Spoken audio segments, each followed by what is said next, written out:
আমি আজ বাড়িতে কিভাবে যাব? জানি না বাড়িতে গিয়ে কি বলবো, কি দেখাবো তাদের। মা বাবার সামনে দাঁড়িয়ে কিছু বলার মুখটাও আমার নেই, কারণ তাদের অনেক কিছু করব বলে এতদিন অনেক বোকা বানিয়েছি। তাই আজ আমি নিজেই তার ফল ভোগ করছি। মনে হচ্ছে রাস্তা দিয়ে যাওয়া গাড়িটা যদি আমাকে পিষে দিত, তাহলে এই সব শেষ হয়ে যেত। বেঁচে থেকে কিভাবে কি করব ভেবেই পাচ্ছি না।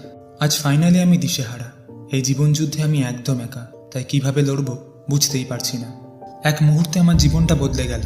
আমি বেশ মোবাইলে আর বন্ধু বান্ধবের সাথে মজায় ছিলাম, কিন্তু একটা জিনিস আমাকে এই সমস্ত বিষয় থেকে দূরে সরিয়ে দিল। কথাটা এমনভাবে বলতে পারো, সবই আমার থেকে দূরে সরে গেল, কারণ আমি পরীক্ষায় ফেল করেছি। কেউ আমার মুখের সামনে আমাকে কিছু বলছে না, কিন্তু আমার পেছনে আমাকে নিয়ে ঠাট্টা তামাশা করে বেড়াচ্ছে। আর হয়তো আমার পাড়া প্রতিবেশীরাও আমার ব্যাপারে জেনে গেছে যে আমি ফেল করেছি।